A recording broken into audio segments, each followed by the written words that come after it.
US President Donald Trump, lagot na ba? Makukulong ba? Anong nangyayari sa United States of America ngayon? Pilipinas, umanda na. The whole thing is a hoax.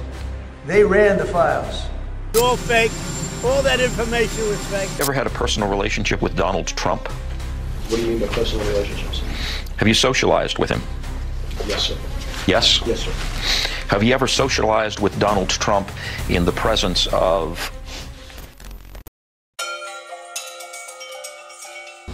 Bago natin ipagpatuloy kaibigan, siya nga pala ang Great Controversy na isa sa mga pinaka-kontrobersyal na libro dahil tumutukoy ito sa mga propesiya sa libro ng Daniel at Revelation na nagaganap na sa panahon natin ngayon bago ang pagdating ng ating Panginoong Diyos ay pinamimigay na namin ng libre sa pamamagitan ng PDF. At ito ay nasa limited lamang na panahon kaya i-click mo sa description sa baba upang ma-avail mo kaibigan ang napaka-importanteng libro ito na magbubukas sa iyo sa mas maliwanag mong hinaharap. Purihin ang ating Panginoong Diyos at tayo magpatuloy. Sa isang lihim na silid sa Manhattan, isang lalaking nakakulay kahel ang uniforme ang hindi na muling huminga. Jeffrey Epstein, ang taong alam ang lihim ng mga makapangyarihan, ay natagpuang wala ng buhay pero ang kanyang mga papel nananatiling buhay, nananahimik, ngunit ngayon naglalabas ang muli.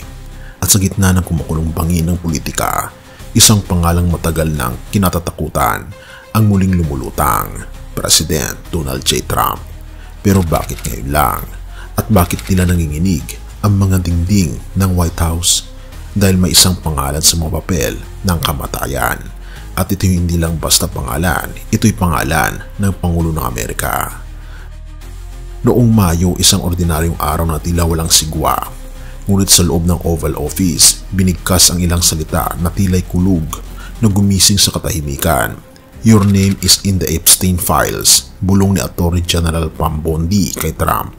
Walang kamera, walang press, isang panayam ng lihim, isang pagpapaalala na kahit gaano kalaki ang iyong pangalan, hindi ito ligtas sa anino ng nakaraan. Attorney General Pam Bondi and her deputy told President Trump during a meeting in May that his name was in the Epstein files. This again, according to the Wall Street Journal reporting.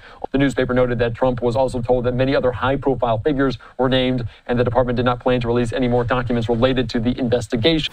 Pero ilang linggo matapos nito sa entablado ng kanyang kampanya, buong tapang na nagsalita si Trump, there are no Epstein files, no list. Ang tanong, totoo ba ito?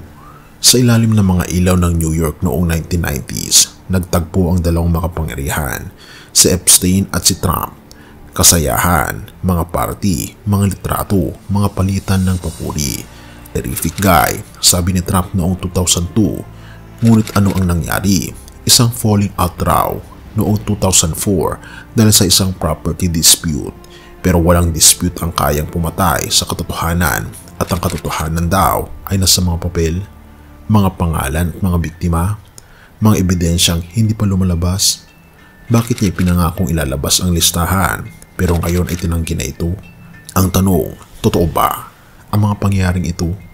Tulad ng isang teleseryeng hindi matatapos, ang Trump Epstein Files ay patuloy na nagbibigay ng cliffhanger.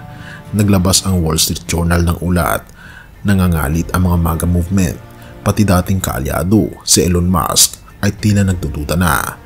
Sinabi na ng Kongreso ang FBI, ang DOJ ay naglalagay sa gitna ng pagbutok ng balita at si Trump nagdemanda ng $10 billion laban sa Wall Street Journal.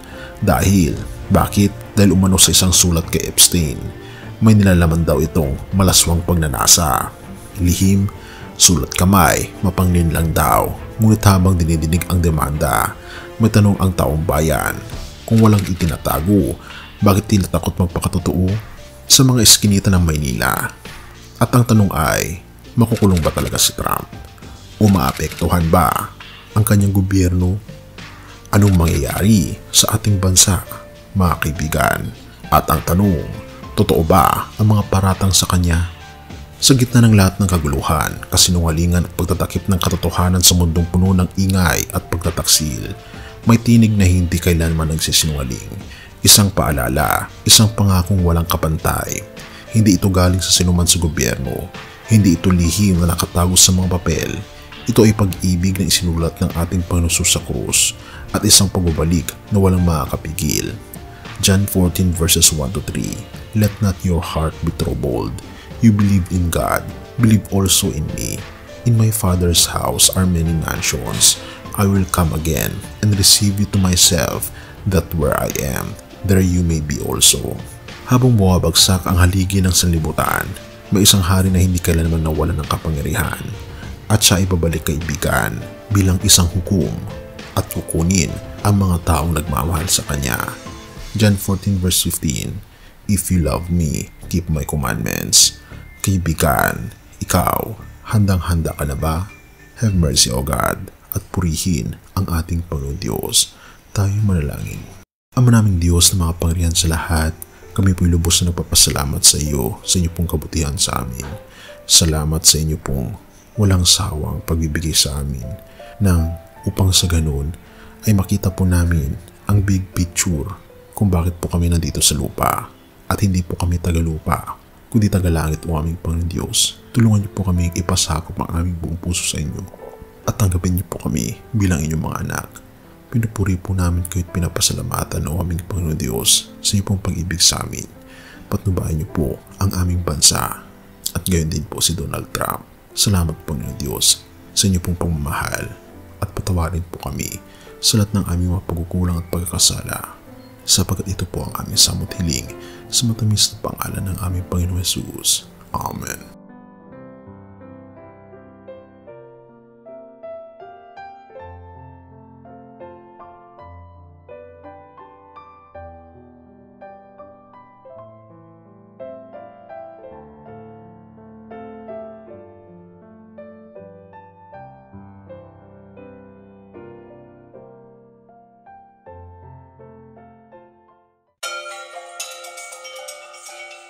Bago natin ipagpatuloy kaibigan, siya nga pala ang Great Controversy na isa sa mga pinaka-kontrobersyal na libro dahil tumutukoy ito sa mga propesiya sa libro ng Daniel at Revelation na nagaganap na sa panahon natin ngayon bago ang pagdating ng ating Panginoong Diyos ay pinamimigay na namin ng libre sa pamamagitan ng PDF at ito ay nasa limited lamang na panahon kaya i-click mo sa description sa baba upang ma-avail mo kaibigan ang napaka-importanteng libro ito na magbubukas sa iyo sa mas maliwanag mong hinaharap.